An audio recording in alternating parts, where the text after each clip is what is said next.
Visit my friend Sherlock Holmes 2 days after Christmas and found him sitting on the sofa wearing a purple dressing gown. You're busy. Perhaps I'm disturbing you? Not at all. I'm glad to have a friend to discuss this with.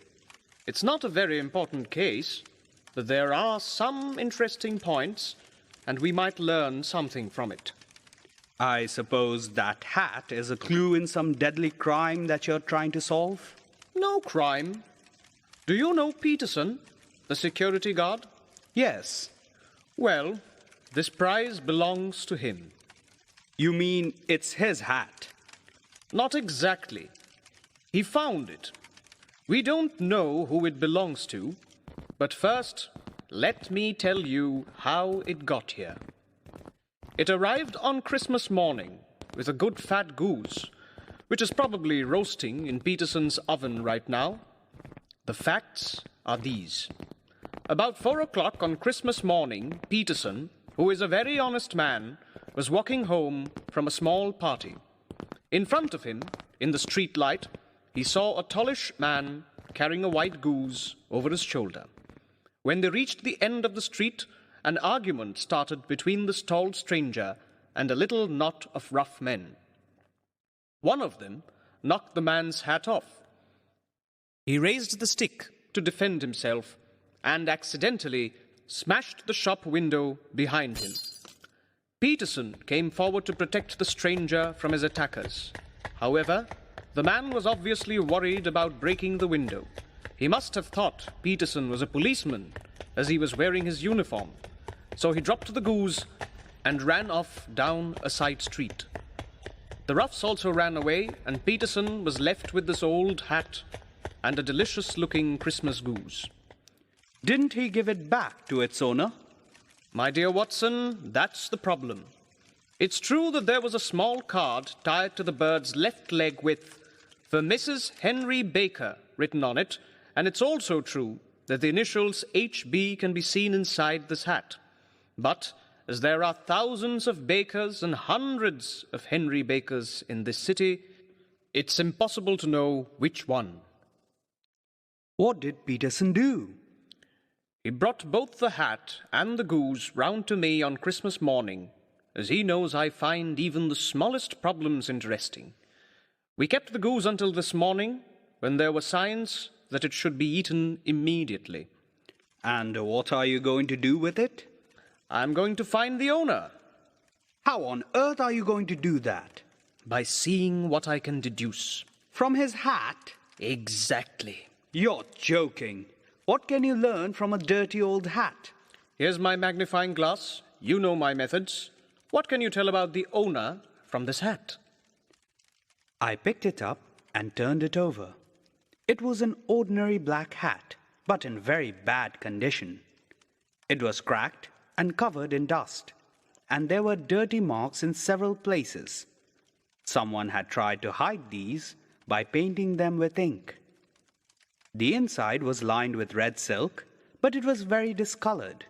There was no maker's name, but, as Holmes had said, on one side there were the initials HB. I could also see that there had once been a loop to fix the hat to the head, but the elastic was missing. I can see nothing. I disagree, Watson. You can see everything, but you're not thinking about what you see. You're not making any deductions. Then please tell me what you can deduce from this hat. Some facts are fairly clear, and a few others are very likely, if not certain. For example, anyone can see that the owner is intelligent, and also that he's been fairly rich within the last 3 years. But he's lost a lot of money recently. He's careful and likes to plan things, but less now than in the past. If you consider that he's lost money, then that's quite likely. However, he still has some self-esteem. He's a man who doesn't take exercise, isn't very fit, and goes out rarely. He's middle-aged, has curly hair, and uses hair cream. And he's had his hair cut within the last few days. These are the more obvious facts which we can tell from his hat. Oh yes, one other thing. He probably doesn't have gas lighting in his house. You must be joking, Holmes. Certainly not. Is it really possible that you can't see how I know, even though I've told you all this? I'm sure I'm very stupid, but I'm afraid I don't follow. For example, how did you deduce that this man was intelligent? It's simply a question of size. A man with such a large head must surely have something inside it. How about losing money? This hat is 3 years old. I can tell that by the style. It's a very good quality hat. Look at the silk lining. The man could afford to buy an expensive hat 3 years ago, but he hasn't bought a new one since then. Therefore, we can guess he has less money now than when he bought the hat. Well, that's clear enough. But how about being careful and losing his self-esteem? They never sell hats with loops. You have to order the loop specially. If this man ordered one, it shows he had thought about the danger of losing his hat in the wind. But since it's now broken, and he hasn't bothered to replace it, we can guess he isn't as careful now as he was before. On the other hand, he's tried to hide some of these stains with ink, so he hasn't completely lost his self-esteem. That is believable. As for the other points, that he's middle-aged, that his hair is curly, that it's recently been cut, and that he uses hair cream, we can see all these by looking closely at the lining. If you look through the magnifying glass, you will see a lot of small hairs cut by the hairdresser's scissors. The hairs are grey. They're sticking to the hat, and there's a smell of hair cream. You should also look carefully at the dust. This is not the thick dust you find in the street. It's the fine dust you find in the house. So clearly, the hat has been indoors most of the time. And finally, these marks on the inside show that the owner sweats a lot, so he can't be very fit. You have an answer to everything. But how on earth can you tell that he doesn't have gas in his house? There are 5 candle stains on the hat. Who would use a candle when they have gas? Well, it's very clever. But as you said, there hasn't been a crime. It all seems rather a waste of energy, doesn't it? The goose, Mr. Holmes. The goose, sir. What about it? Has it returned to life and flown away through the kitchen window? Look here, sir. Look what my wife found in its stomach. In his hand, there was a brilliant blue stone, about the size of a bean, but so pure that it shone and twinkled like an electric spark. Sherlock Holmes sat up straight. My God, Peterson, do you know what it is? A diamond, sir. It cuts glass very easily. It's more than a diamond. It is the diamond. Not the Countess of Morcar's blue carbuncle? Exactly. The diamond that everyone is talking about. I've read about it in the newspapers every day this week. There's no other stone like it in the world. She's offering a reward of £1,000, but it's probably worth 20 times that. £1,000? My God! It was lost at the Hotel Cosmopolitan, wasn't it? Holmes recalled reading about the theft. It had been stolen from the Countess of Morcar while she was staying at the Hotel Cosmopolitan. A plumber who had come in to set something right in the room had been accused of the theft. Ryder, an attendant at the hotel, had given evidence that he had shown the plumber in shortly before the stone went missing. The question for us now to solve is the sequence of events, Watson. You see, our little deductions have suddenly assumed a much more important and less innocent aspect. Here is the stone. The stone came from the goose, and the goose came from Mr. Henry Baker, the gentleman with the bad hat and all the other characteristics with which I have bored you. So now we must set ourselves very seriously to finding this gentleman and ascertaining what part he has played in this little mystery. To do this, we must try the simplest means first, and these lie undoubtedly in an advertisement in all the evening papers. If this fails, I shall have recourse to other methods. What will you say? Give me a pencil and that slip of paper. Now, then, found at the corner of Goodge Street a goose and a black felt hat. Mr. Henry Baker can have the same by applying at 6:30 this evening at 221B Baker Street. That is clear and concise. Peterson, just buy a goose on your way back and leave it here with me, for we must have one to give to this gentleman in place of the one which your family is now devouring.